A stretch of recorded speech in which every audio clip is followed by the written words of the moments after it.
Hello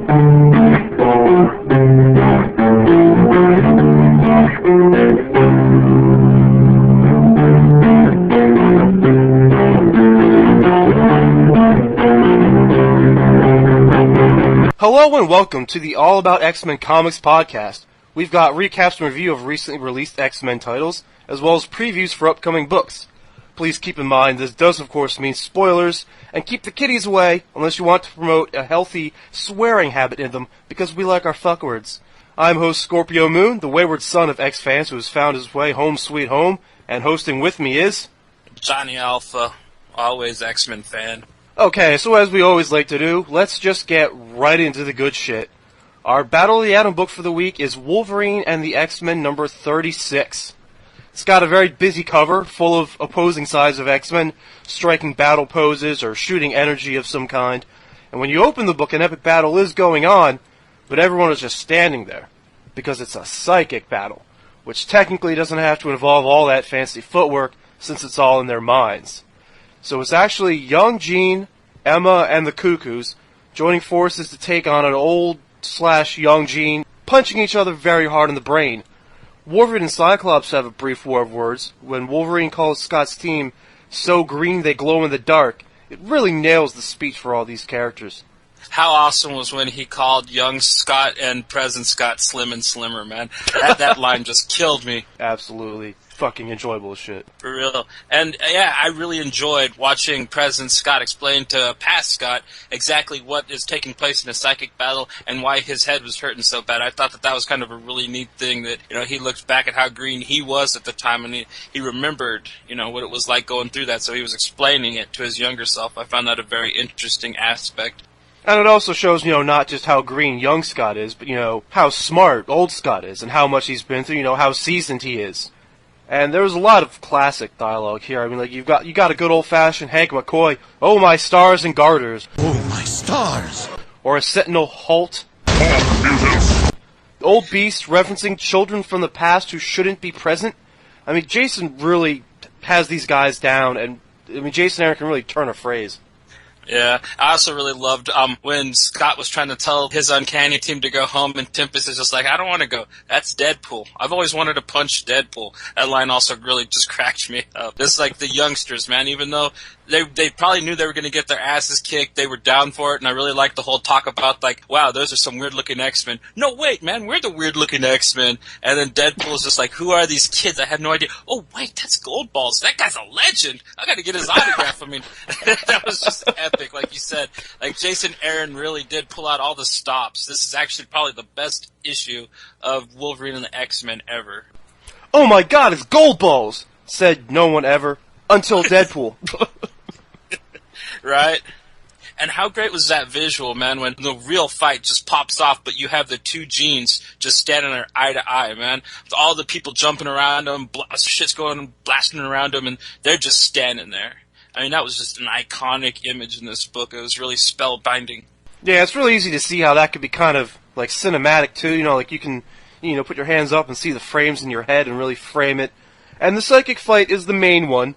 And kind of like on the cover, the rest of the X-Men, like you said, they're all fighting around them. It's really just kind of like random zapping. There's not much rhyme or much reason to it. There's not much to concentrate on. The really interesting stuff is what's happening in the psychic battle. And then aside from that, you've got your big main points here. Young Jean beats old Jean, forcing her way into her mind to see the future they've been hiding them from, and see something so horrible, she decides, like, right then and there that they need to go back to prevent it. Future Deadpool interrupts the chaotic fighting to commit suicide, or threatens to commit suicide because the future is so bad, before Jean interrupts him, deciding, once again, that they're going back. And, let's face it, everyone listens to her anyway. She's the real leader of this team at this point. As they're all kind of hugs and goodbyes. But where are original Hank and Bobby? They're whisked away to the future by magic to investigate these future X-Men that they do not trust, and arrive in what looked like an even more warped future, or at least a totally different one from what we saw before. Well, isn't it funny to you just how trusting past Hank and Bobby have become that no matter who they are, they're like, we're going to take you to another time. They're just okay with it. They're just went ahead and went with Magic. She runs with the other guys, but hey, she wants to take us to another time. Let's go. Even to the point where Bobby left Jubilee's baby with Brew. Yeah, I mean, who also has to look really scary to him, too? Like, he just hands this baby over to, like, a monster. I think it works into your point, though. It's like, why Bobby and Hank are X-Men, and why Scott's new young team, like why they're X-Men. Like when you see something fantastic, you run towards it, not away from it. Like that little girl in Astonishing X-Men from a couple weeks ago. Yeah, for real. And another thing that you brought up and you kind of went over is Deadpool's little sympathetic breakdown where, this future's so bad they made me an X-Men and, I might as well just end it now. My healing power is not what it used to be. How did they fall for that? I mean, a spade is a spade, and Wade is always going to be Wade. You know what I mean? They deserve whatever happens to him at this point. They'll fucking fall for anything. In what probably should have been the last scene, Deadpool whispers that everything he said was a lie. So basically he was full of shit, and probably this whole team of future X-Men is. If I can throw in a little nitpick, though, should anyone really ever be able to get away with whispering something under their breath around Wolverine? No, that's kind of the point, right? He's got the dog ears and the dog nose, so... I mean, if you're going to let that slide... Anyway, whatever. For our cliffhanger here, Magic and her team show up in a future that kind of looks nice as shit, with a newer, even more varied-looking team of X-Men. They control Sentinels. The Sentinels, work for them now, so... The future is not scary at all at this point. Even the mutant-killing robots serve the mutants in this future, so... And then, it looks like the Avengers and the X-Men kind of have become one, because you see a Doctor Strange, and you see an X-Men in Iron Man armor, so really drives home the point that we've been making since this event started, that they should never have trusted these so-called future X-Men from the get-go. Technically, it's possible that Deadpool's the only liar. Maybe he just really likes the crummy future because he's a psycho? But it's starting to look more and more, I think, along my theory, that these future X-Men are actually trying to preserve their future. I think. I mean, because once again, it's like, why would they even have to intervene for that? Didn't shit just obviously turn out the way it did from them? Or is it they're trying to stop Beast's original plan from working?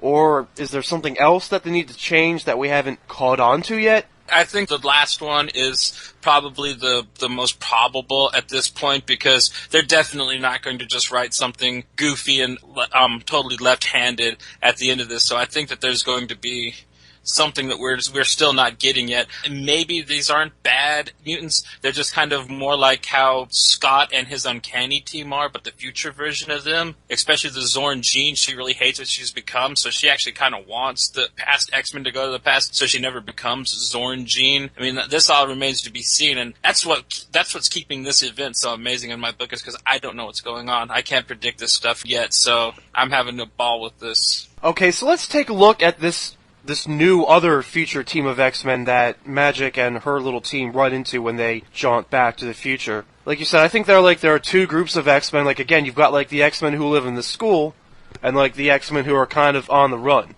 Now, I mean, looking at this group, I think we have a Jubilee with psychic claws, or I guess you could make a case for Psylocke. I mean, it makes more sense to me that it would be Jubilee, since she's younger, and she'd be the standard for Wolverine as the leader of a future school, like when you look at these parallels.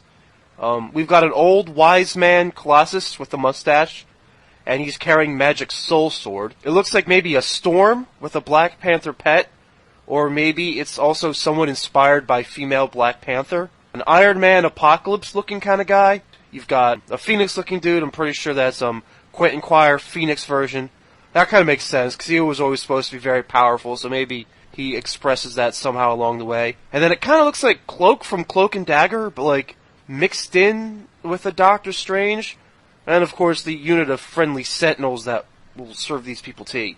I really hope we get a good breakdown on who they all are, but I think you might be right. I think most of them probably are people from the Jean Grey school, now that they're older, and kids of, say, T'Challa and Aurora Monroe. Alright, but now, who's in that armor, man? I've heard people on some sites say that it might be Cyclops, but I think you made a great point, and I think it's the Kid Apocalypse that's part of the Jean Grey school right now. Kid Apocalypse sounds good. Artistically, Johnny, I knew you were worried about this. I mean, not a lot of detail was written into these fights, it seems like, aside from the psychic one, which I thought was depicted very well. I mean, they do kind of go with a lot of the old standbys, and someone is straining themselves mentally when their nose bleeds. But, all that light and power surging through them was very convincing that a serious fight was taking place, and I think the coloring only aided that. Well, I mean, I was worried. I thought it was going to be the normal mainstay artist for Wolverine and the X-Men. This had a very different art tone, because usually they kind of all have the weird circle mouths, and, it's really sloppily drawn and stuff. This is really well drawn book, so I really hope that this is the way Wolverine and the X-Men is going to look from now on. I think Wolverine and the X-Men is the best it's been since Battle of the Atom started, and I think part of that is that they're kind of changing their style to match the tone of the event a little bit. Yeah, I can see that. Okay, so here we go. Thumbs up or thumbs down, buy it or skip it. Thumbs way up. Like we've been saying, this is the best issue of Wolverine and the X-Men ever. And dude, this is what Battle of the Atom's been building up to. Shit actually gets real in this book. Do not miss it, dude. You got to get it if you're reading this event at all. Yeah, I'm gonna go thumbs up too. Quality book, and yeah, buy it. I mean, this is the halfway point for the event, and I mean, it looks like it's really only gonna get crazier from here. I mean, aside from a couple nitpicks, the only real problem I have with this edition of the event is that now we have to wait for the next. Yeah, it's only a week. We'll be okay. Yeah, I guess you're right. And in the meantime, we can always talk about Uncanny Avengers number 12, where Havoc and company are still fighting their way towards all the action, but they won't get there yet, so no big fight. We get the full story here, though, which is awesome.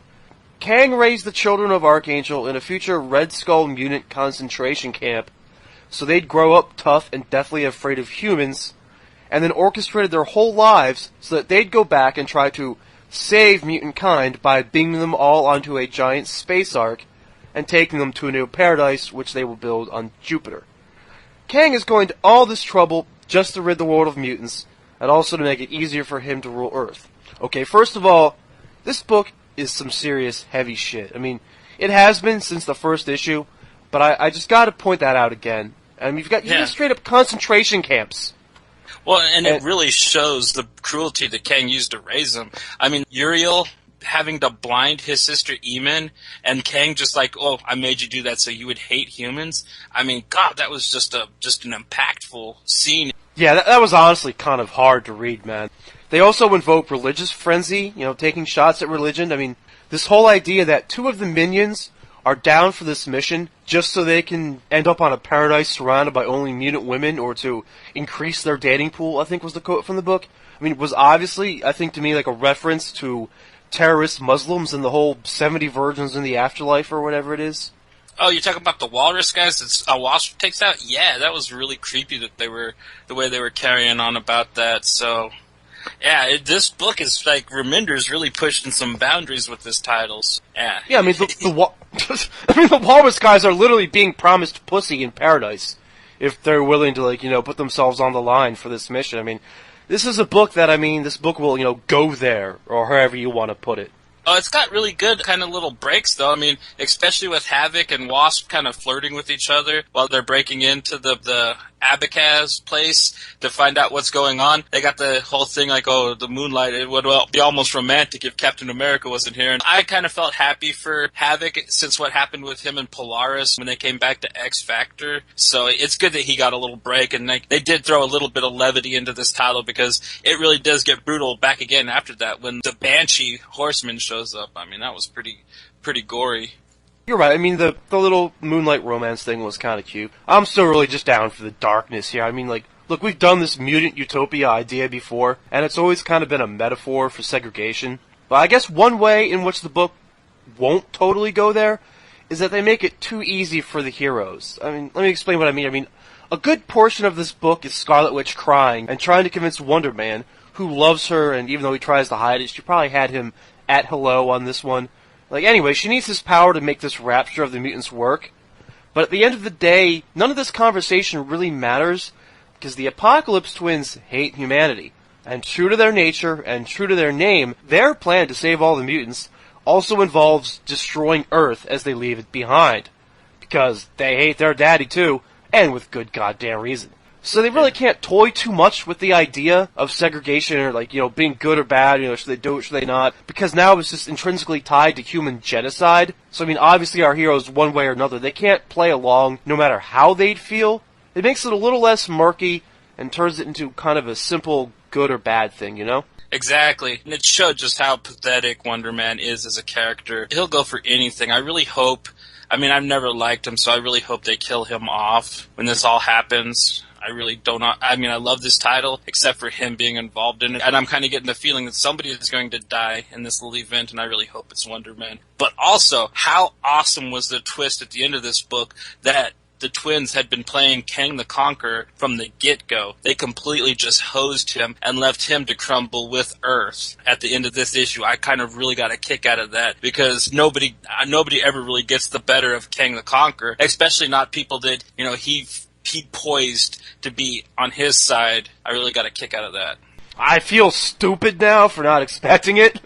Like, it just makes so much sense. Like, it's great for the characters. It's great for the story. Well, and I don't know, especially after what they, like I said at the beginning of this issue, where they showed the concentration camp scene where they forced Uriel to cut his sister's eyeballs out. I was happy that they hosed Kang like that, you know what I mean? Like, fucker deserves it. That was awful, Yeah, they gave you the motivation there in the issue. It actually gets you to, like, feel for them, even though they're going to kill us all off, you know what I mean? Like, they got a good reason to do it. At least they were raised to think they did. Alright, final 2 points here. Did Scarlet Witch ever look soft and curvy, at least in that one panel? Very nice depictions of her. And, and Cyclops has no friends. No, we see the downside. We see the downside of the downside of being a mutant renegade is that you're not really kind of like in the circle anymore, and you kind of miss shit. And your ex-girlfriend just loves to point it out. Likes to tell people that in front of everybody that you think with your dick, you love yourself, and you have no friends. Emma just seems to be sticking it to Scott every issue. They're in together nowadays.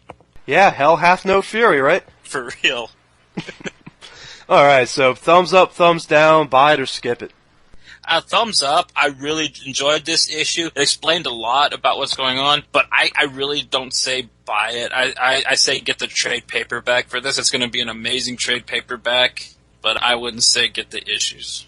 I'm going to go thumbs up too, but I'm also kind of with you, and it's like, I don't know, it was good, but it's like, I could live without it, or like, I could wait till later, like, if I'm normally a trade buyer, like, you don't need to read this issue immediately. You can hang on a little bit and, kind of catch it later. I'd say read it, though, if you need something for after Wolverine and the X-Men. Cause, the Wolverine and the X-Men issue was like, it's so twisted and confusing, and there's this and that going on, and you don't know, but it's very straightforward storytelling in this issue. They gave you all the plot. Boom. They really did just kick everything out in this one issue for this storyline, so very well done. But yeah, I usually collect stuff in trade anyways. That's how I get most of my collections, so I don't mean anything bad when I say skip the issues, get the trade, because sometimes it's better to read things that way, in my opinion.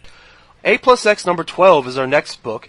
When Beast rolls by the Avengers Mansion to help Rogue with her computer homework, he runs across his old friend Wonder Man. They've grown apart, and he's about to just kind of let the whole thing go with, not much more than like a, hey, how's it going, man? But, at the last second, a conveniently hung old photo makes him think better of it, and he mans up and invites his old friend out to go out and catch up. So there is one serious moment where they call each other to task on their recent bullshit, but it's mostly all played straight up for laughs, like I assume. We're talking really beyond goofy here. Like, pranking Wolverine, giving Absorbing Man relationship advice, wrestling gigantic fat female circus clowns named Olga the Pink or whatever was going on there. Karaoke. At least our second instance of karaoke since we started this podcast. Yep. The songs, if you're wondering, by the way, are Mrs. Brown, You've Got a Very Lovely Daughter, made popular by Herman's Hermits in the 60s. You want to get yourself some tunes like Herman's Hermit stuff? Mrs. Brown, You've Got a Lovely Daughter. That shit goes right to the radio. Okay. And You Don't Bring Me Flowers, made famous by both Neil Diamond and Barbra Streisand. It was a fun little segment. It was kind of clever. I really liked the part with Absorbing Man, where like they're hanging out with him, they call his wife, and then the chicks come out and they're hanging out with it. That one chick's trying to rape Beast. It was kind of clever, but it was just a bad joke in my opinion. You know what I mean? I didn't really care too much for this segment of the book. Yeah, it's more or less just a montage of goofy scenes. Probably too much cornball for me. But anyway, the conclusion, I guess. people change, the world's changed, but for a night we got to pretend like they hadn't, and it was glorious. That did kind of give me some warm and fuzzies. But whatever. Part 2 is Captain America and Jubilee. And in case you didn't remember, Captain America is old and spent decades in stasis. I think that was the whole point of this segment, to make jokes about how Captain America missed all this history and doesn't know slang. I mean, come on, Captain America's been out for a while. He's a superhero. I mean, he's not your grandfather forever. I mean, like, he wouldn't spend the rest of his life not getting slang or not knowing why it's a thing. I mean, he's a superhero. He adapts quickly and is smart. I mean, I guess the reason is good enough for this story. There's a sunken old World War II German boat full of Nazi vampires.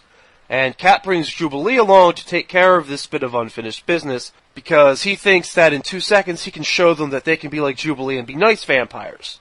Or, maybe covertly it's meant to show Jubilee that just because she's a vampire, that doesn't make her a monster. I mean, I don't know, it's a cutesy idea, and it's very pop culture-y. Even this whole idea of Nazi vampires is the kind of mix and match horror schlock that's cool now.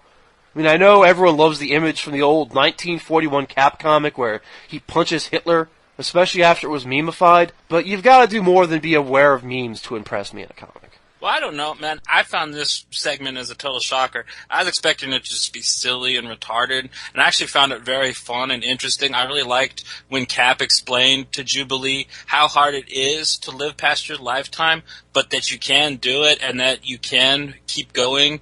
And I found that really cool. And I don't know, I just thought it was, like you said, they kind of cheesed it up with the Nazi vampires, but I thought it was pretty cool. And I really liked just seeing Jubilee actually do something in a comic for once. Even in Battle of the Atom, she hasn't done anything. She forced the past Bobby and Hank to watch her baby. And then aside from that, she hasn't really done anything. So it was really good to see her fuck these vampires up. She busted out her wooden stake and everything. And the banter between her and Cap I found actually kind of funny. But then again, you're right. The whole thing that, like, he's been unfrozen since the 60s. I mean, he's had to learn some slang along the line. But I don't know. I thought that it was kind of cool that they kind of related, because they both are going to end up having to live past their time probably again. It was kind of like a nice little interlude. It was a lot more serious. I got the mix of these. I thought that the Wonder Man Beast one was going to be more serious, and this one was going to be the silly one. And then they really vice versa did on me, and I had a lot of fun with the second segment with Cap and Jubilee. That is a good point. I keep forgetting that, Jubilee being a vampire means that she can, a la Wolverine, kind of live forever now, technically. So that's kind of cool. But, fuck it. I think I'm done. Thumbs up or thumbs down? Buy it or skip it. I say thumbs up just because of the Jubilee and Cap segment, but get it in trade, or you can go ahead and skip this series pretty much. I mean, it's basically like Marvel team-ups from the 80s, but like done in a more silly manner since this book started. So A+X is a fun idea, but they don't execute it right, in my opinion. But this issue was okay. I think I've been a little too nice lately. I mean, I don't really give a lot of these, but I'm just going to go thumbs down. I mean, I didn't get anything out of this whatsoever. So yeah, obviously skip it for me. But we also have Gambit number 17, the last issue. Okay, so it's painfully obvious that this was canceled mid-story, because they could have had an entire prison arc. In fact, I would have loved to have seen one. I mean, I really love the old Supermax idea, like that sounded fun to me. So it would have been cool to do something like that. Gambit thought he was pulling off a crazy heist inside a prison, and if successful, he'd earn leadership over not just the Thieves Guild he grew up in, but all the Thieves Guilds. It was a double cross, though, and some asshole basically set the whole thing up as a death trap. And I mean, it works. Gambit gets killed.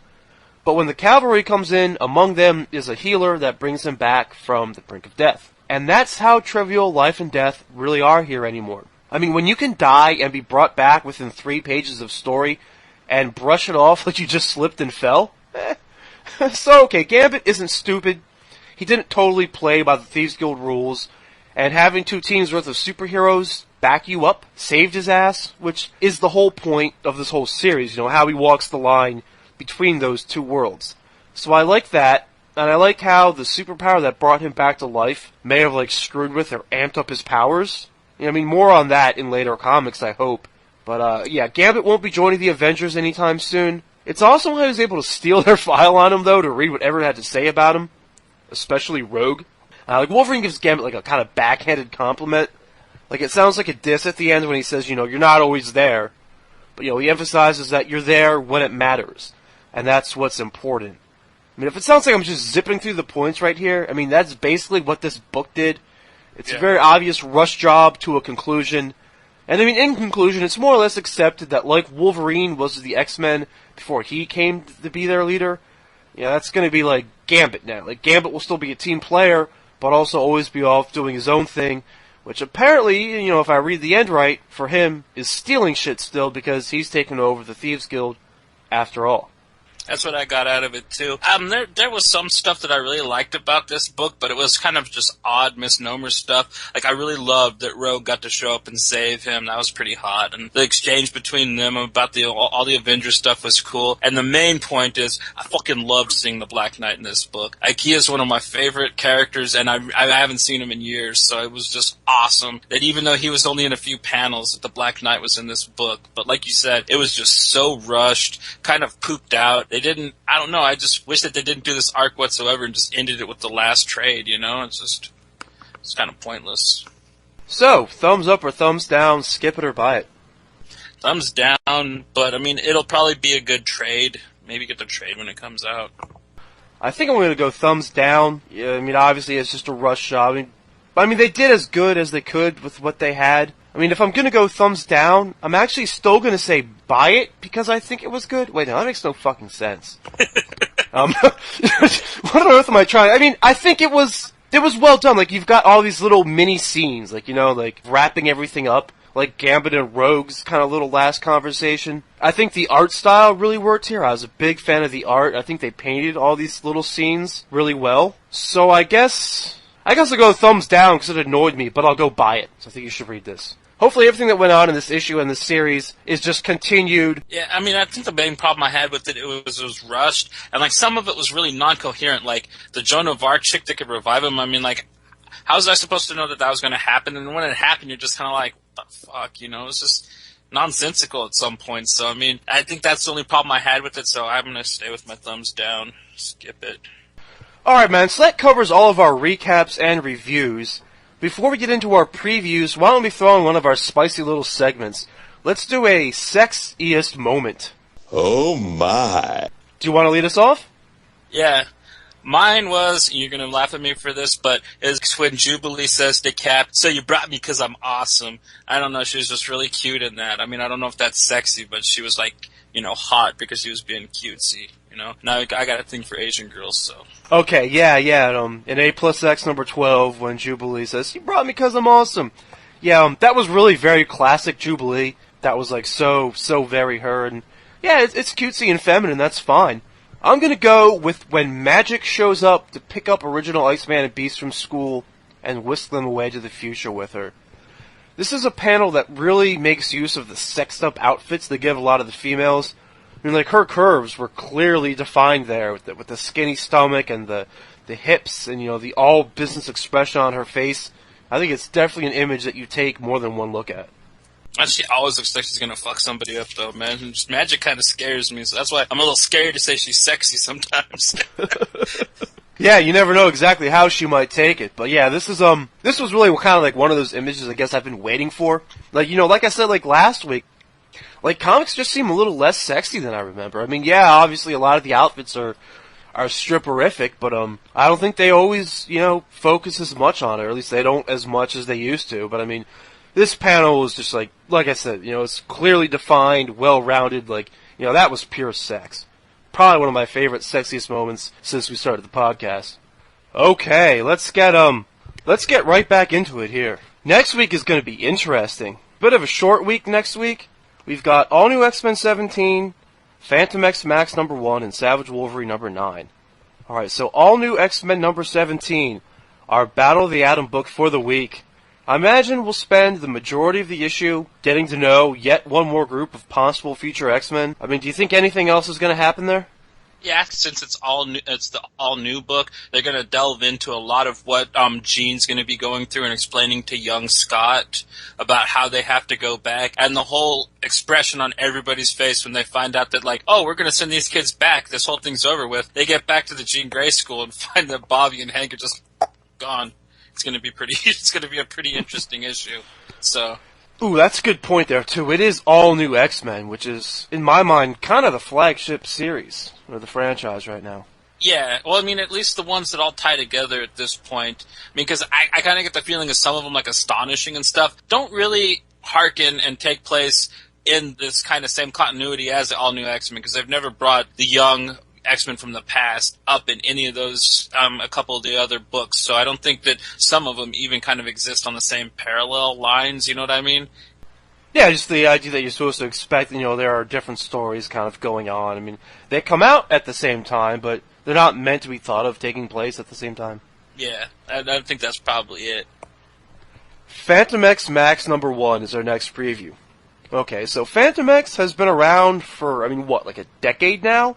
It was Morrison that invented him. He kind of popped up during the Morrison New X-Men era. And then after that, Uncanny X-Force popped off with the Remender series. And then all of a sudden, he was big then. But he is a very interesting character. Now, since there's the three of him, I think that this Max series, if it's done right and it doesn't fall in the footsteps of its awful Wolverine brother, it should be a really fun title, man.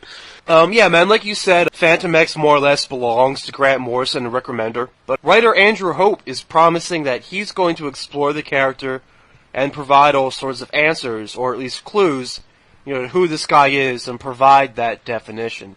Maybe this is just my week to be super critical, but I don't know, I'm nervous, man. To hand the character over to someone totally new to him, yeah, he's asked all sorts of questions like we have, but to let him be the one to answer them for the character, and in a Max miniseries, which is kind of just an experiment on its own, is that a good idea?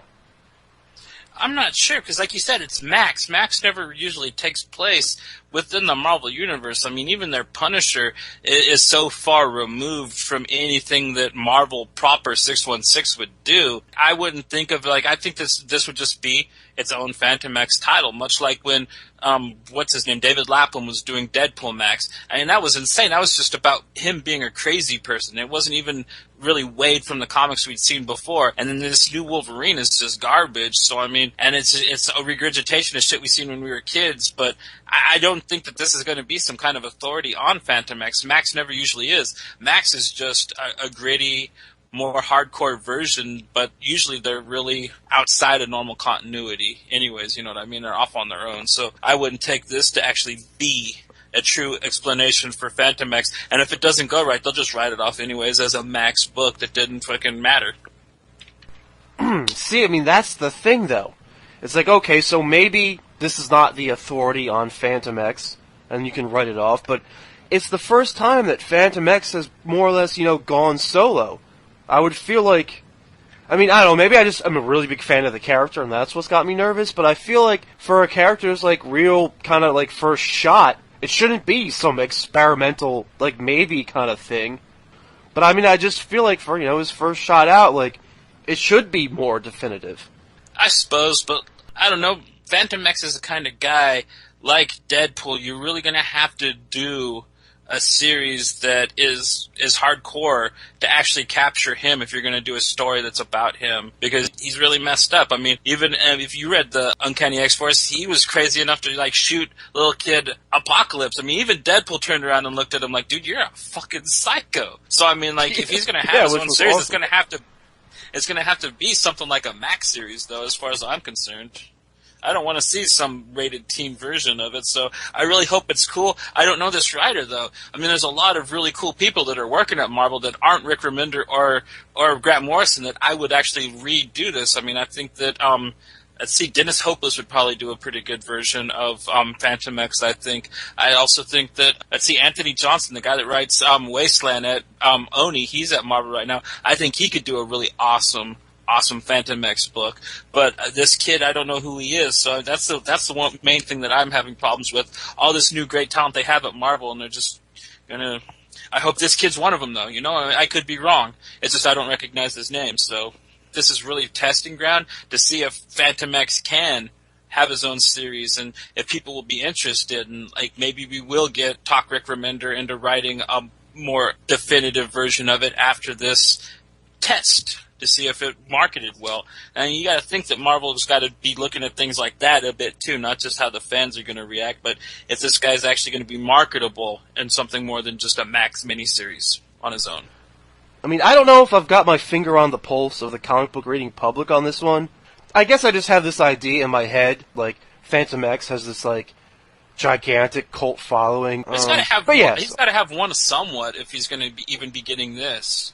You know what I mean? There's got to be some probing and people, at cons and stuff like that asking these X people, like, dude, is he going to have his own thing anytime soon? And I think that this is really a testing ground to see. But I mean, also testing grounds rely very heavily on who they get to try to execute it. You can't just, like, slap something together and expect people to buy it. Even fans of Phantom X, we're going to be looking for something that really resounds well with the characters. So I really hope Team at Max doesn't screw this up, because I haven't really been a fan of any Max books since Deadpool Max, so I really hope that this one kind of refreshes the whole idea of the Max line and actually gets it going again. And I really hope it does, and I kind of got an idea that if they do it right, it actually could. So this move still just has me really questioning those larger comic issues.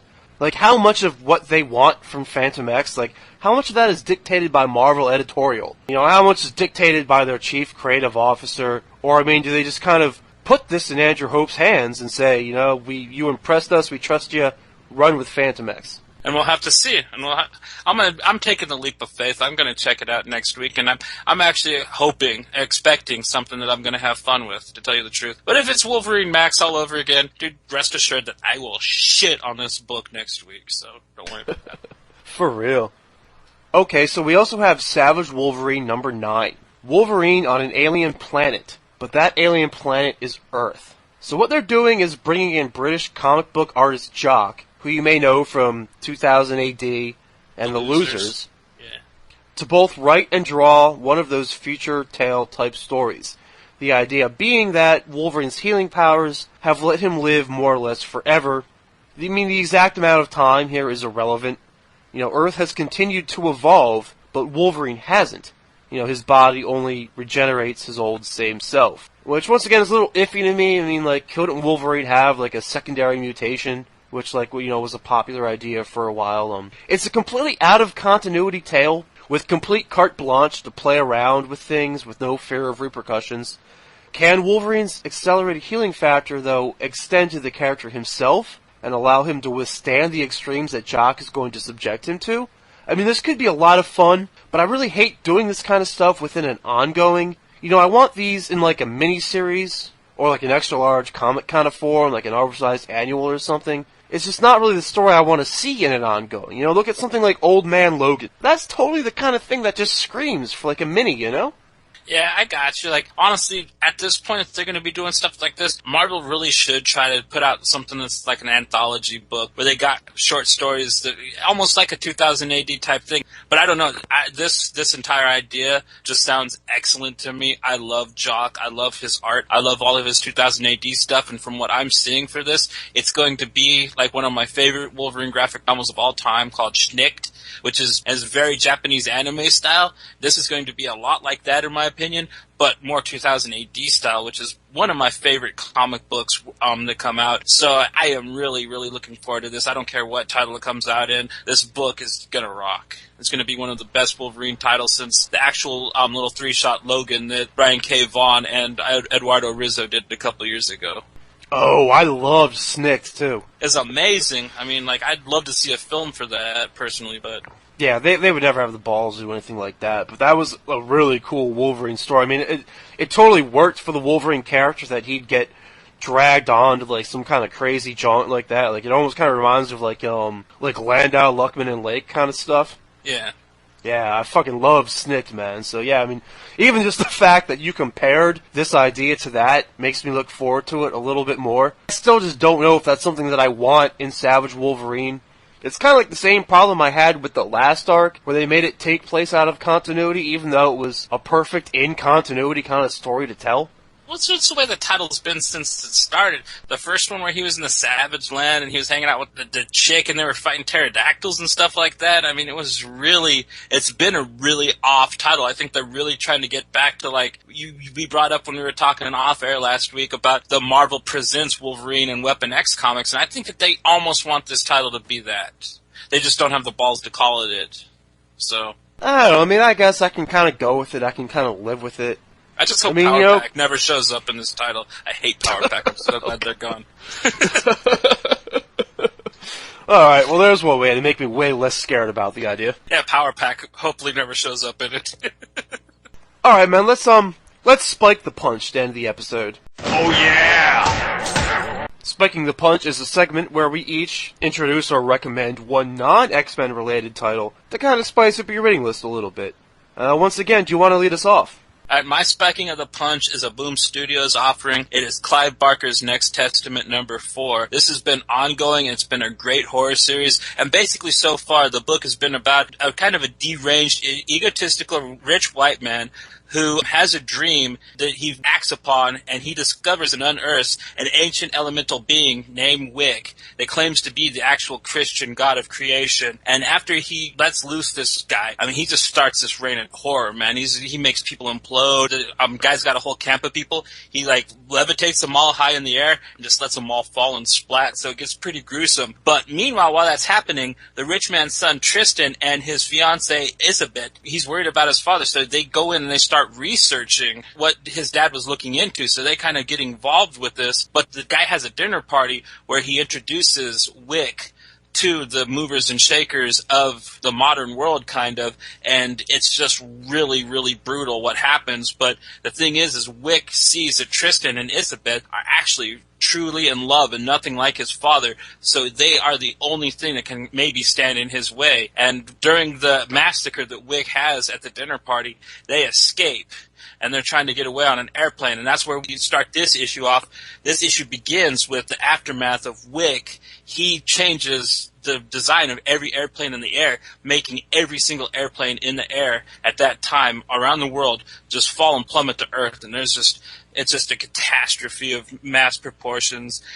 At that time, Tristan and Isabeth were actually on an airplane. They were going to this library that used to be a church in Providence, Rhode Island, where they think they might be able to find something about Wick and who he is and where he may have come from, and maybe if he has a witness. But on the other hand, Wick and Tristan's father go into Hollywood because he wants to see the new Rome. He wants to see how the decadents live. And he goes there and he sees how disgusting we are, and he just sees that he just thinks that there's too many people in the world. He liked things the old way. So just in one instance, he just destroys everybody in the greater Los Angeles area. He just destroys 4 million people in one instance. And then it's just a really brutal scene in it. I gotta say, dude, I love this book so far. It's the only kind of story that Clive Barker can tell. I mean, it's just horror at its very best. But I also love it because it has great allusions to the fact that mankind has failed and destroyed the earth enough to the point where the actual Old Testament God has to come back and smite us for our blatant just disrespect for what was given to us. And I just love it because it is just a great slap in the face of right-wing Christian conservative America, man. Just like, bam! This is what you've done to us. I just love this book so far. Good horror, good satire. I mean, if you're not reading this book and you're a horror fan, you're just so missing out. Dude, you killed it with this Spike the Punch this week, man. I read the book right before we started the recording, and I was pissed at myself that I waited that long, because I was like, I didn't even want to do the show anymore. Like, I wanted to go back and read the first issues of this. I mean, like, that's how much I like this book. And it kind of reminded the old Bill Hicks joke about, how Jesus promised to return, but he didn't say what kind of mood he'd be in. Because, it's like, God is back on Earth, but yeah, he's like the Old Testament kind of God. Like, he's just pissed off, and, just ready to kill people, and, like, it's like they present God as, like, this, like, whiny little man-child who just wants people to pay attention to him again. So, he's doing all this crazy shit. Whenever you use religion in storytelling, I always find it to be fascinating. Like, whenever you use religion for a book, it's just always really interesting. You know, I loved Azrael, like, every incarnation of that character. Like, the religious themes and tones are always really cool to me. I mean, this book is also really just beautiful to look at. Like, the cool little, like, rainbow, like, word balloons that they have the so-called, you know, God characters speaking are really interesting. I mean, the book is wicked, man. I remember seeing the cover for this and thinking, like, oh, I think I'd like to read that someday. And then you brought it up for Spike the Punch, and it's like, hey, cool, I get to read it now. You know, I was very impressed, man. And it's 12 issues, too. It's 12 issues of this title. Yeah, we're just barely into, like, the first third of the story, which is, I mean, I can't wait to see what unfolds and just how far this story evolves. I mean, I've been a huge Clive Barker fan my entire life. I was like 6 when I accidentally watched Hellraiser the first time. It scared the shit out of me, but it's still one of my favorite films. And from then, I've really just become almost addicted to the man's work. And especially since he's moved on to the graphic novel form, some of his stuff has been some of the best horror comics that have ever come out. And this one is no exception. I mean, this is going to be one for the ages. Just good stuff. If you like horror and you're not reading fucking Next Testament, you are so missing out. Just a great read. I like the idea that they kind of tried to provide, like, an excuse for why, you know, God has been AWOL for so long. But it's like, you know, now he's back. But, yeah, I'm also a fan of Clive Barker. And I think, as comic book fans, we are fucking lucky as shit that this guy is doing comic books now. And Boom Studios, man, one of my favorite publishers right now. Yeah, as far as indie goes, you got them, you got Image, and you got Oni Press, which are the ones that you really need to be keeping your eyes on right now, with all the good stuff coming out of them. Okay, so this week I'm going to spike the punch with, well, let's see. I'm going to Image Comics for Jupiter's Legacy number 3. Outside of NEX titles, my favorite comic book series of all time are Irredeemable and Incorruptible, and they really turned me on to the idea of the non-traditional superhero story as a genre. The kind of superhero story that will play with all the old tropes and use the same, you know, metaphorical paintbrush, so to speak, to paint the story with, but won't play by the old rules. Most of these end up being deconstructions, where you take something apart to see how it works, and they generally always have a lot of freedom to get away with doing anything they want and explore the kind of superhero stories you can only ever daydream about otherwise. I mean, usually the characters are obvious analogs of other characters. You know, like, this is the Superman of the group, and this is the Batman. And a lot of times that's the barometer for how good it will be. You know, does that come off as cheap and gimmicky? Or does it help you to understand the kind of story they want to tell? Here it's definitely the second of those two options. This series is only 3 issues in, and I think it's going to be up there with some of his best. I mean, it's fast-paced, it's not wasting any time. I mean, technically the beginning was kind of slow, and then it builds up. But I mean, the series of events is just like boom, boom, boom, the next thing, then the next thing. I mean, for goddamn sure, there's no easily escapable situation involving an overly elaborate and exotic death going on here. Oh, no. And like you said, I don't know if it deconstructed any tropes, but I like the way I kind of played with them at the beginning when dude comes up and he's like, hey, is the Utopian here? Hey, man, I'm in my secret identity. You know, I don't have my glasses on. I'm not the Utopian right now, asshole. I really like that, the whole the whole kind of playing with the Superman character a little bit, but I don't know. It's kind of a well-traveled ideal at this point. I mean, especially in Image, because they just had Hell Yeah and Danger Club, which are both very similar to this title, but this one is attacking it with a bit more of a maturity to it. I put it above most of Millar's stuff since he's left 2000 AD, because I have not been a fan of any of his Marvel stuff. I only kind of really like his icon books like Kick-Ass and Super Crooks, and even Secret Service wasn't even really too good in my opinion, so I'm really happy to see him writing good again. I think for a long time, I thought he was like a take the money and run author, and I'm glad that he's getting away from that finally and writing as good as he could, and he used to be able to when he was in England.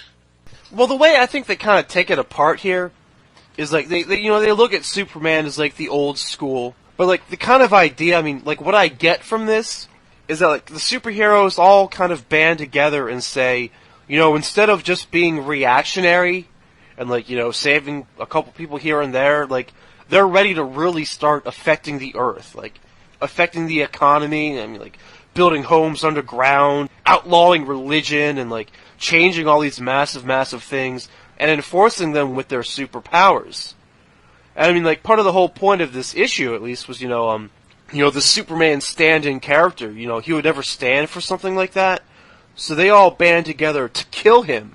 Because, in their eyes, you gotta break a couple eggs to make an omelet or whatever. And, they're ready to, do the shit that superheroes don't normally do. And that's kind of, for me, like, the way that it's really, really different. I mean, like, if you look at a guy, look at Mr. Fantastic or any other fucking, genius superhero. Like, they could fucking rewrite the world 1,000 times over. I mean, come on, Mr. Fantastic could probably cure cancer, promote world peace, invent crops that will not be subject to insect death. Like, he could do, like, a million billion things that would, like, solve so many of our problems instantly. And I mean, same thing with Superman. What if Superman enforced the whole world? Like, that's something that superheroes could do, but they don't because they have to play by our conventional rules. But this being a non-traditional superhero kind of story, it's not going to play by those conventional rules. And, that brings us into where we are. The first 2 issues really set the stage for this event that's happened, and from here on out, I think it's going to be a pretty decent struggle for what's actually going to happen, or if there's going to be some kind of a draw between it here, because I kind of am also getting a feeling of this, that it's kind of akin to the J. Michael Straczynski story, or comic, Falling Stars, or Rising Stars, which was about superheroes were put here for a purpose. There were so many of them, and they all had a job to do to make the world a better place. And there was always some asshole telling them, like, no, we don't need to do that and stuff like that. And maybe that they'll be getting around to that kind of an ideal with this book. I mean, it's not really sure at this point, but, I mean, it is a great read. Good art, too. Frank Quitely he really sings in this series. Nice and clean, good line work, everything. Beautiful art in this book. These superheroes are basically killing Superman. Like, they're trashing the idea of Superman. Like, one of the big things about, like, Superman and, superheroes and comic book heroes is I always kind of thought it was that old phrase. It's like, give a man a fish, he'll eat for a day. Teach a man to fish, he'll eat for a lifetime. Like, that's why Superman doesn't take over the world. Because, yeah, sure, Superman could run the world and turn it into a utopia, but that would be kind of based on his timeline for his life. But if Superman can inspire the world to be good, then, we can earn it. We can live on in a peaceful, happy society. You brought up the trope earlier about Fantastic and some of these guys that have this power, and it always brings me back to the Alan Moore creation of Dr. Manhattan in The Watchmen, where he was Superman for all intents and purposes, and he could have fixed the world 5 times over, but no, he was too busy looking at particles in the air. And that's what interested him. That's how I see these super people characters. They're so down to just pretend that they're humans and try to fucking have girlfriends and stuff like that what's the point of having all that power if you're not going to do anything good with it? You know what I mean? Not even Spider-Man's that pathetic, and he's like the worst Marvel has to offer. So, I mean, if Spider-Man had that power, Spider-Man would fucking fix the world, man. But he doesn't. He can swing around on shit and stuff like that and stick to walls. You know? So I get what you're saying, but I think it's very pathetic of heroes that have that kind of power to have that mentality, personally. Well, yeah, and I mean, that's the kind of thing about these non-traditional superhero stories, is you can play with the tropes and the ideas. You can have superheroes that step in and say, okay, I'm going to fix the whole world. But I mean, I really did like the Utopian, where he's just like being a car mechanic and his, alter ego or whatever. Dude who he texted shows up and he's like, why are you being a stupid car mechanic when you can do so much other shit? And he's just like, there's nothing wrong with an honest day's work. And also I do this because it helps me to stay relating to the people who I'm trying to serve and protect. I mean, it really kind of inspired me again to the Superman idea. Like, Superman needs Clark Kent because he has to still relate to people. I do want to say that this is really, like, Mark Miller's shit. Look at, like, what else Mark Miller has done. Wanted, Nemesis, Old Man Logan, Superman Red Sun, all those Ultimate comics. His thing is doing, like, alternate versions of superheroes. Like, that's, like, his bread and butter. And I think that this is probably going to be his best one yet. It might actually be, and I get that feeling too, but unlike you, I got a kick out of watching the Superman character die. I can't wait to actually see that happen in DC Comics, watch somebody melt Superman's face like what happened in this issue. I hate Superman. That's true, you do. that wraps up the Spiking the Punch segment for this week. Next week is going to be interesting. We've got Battle of the Atom, which is the most important thing going on in X-Men right now. But then to complement it, we've got Phantom X getting his first shot at a title, and a Savage Wolverine tale that takes place, woo, totally out there. But please, tune in next week.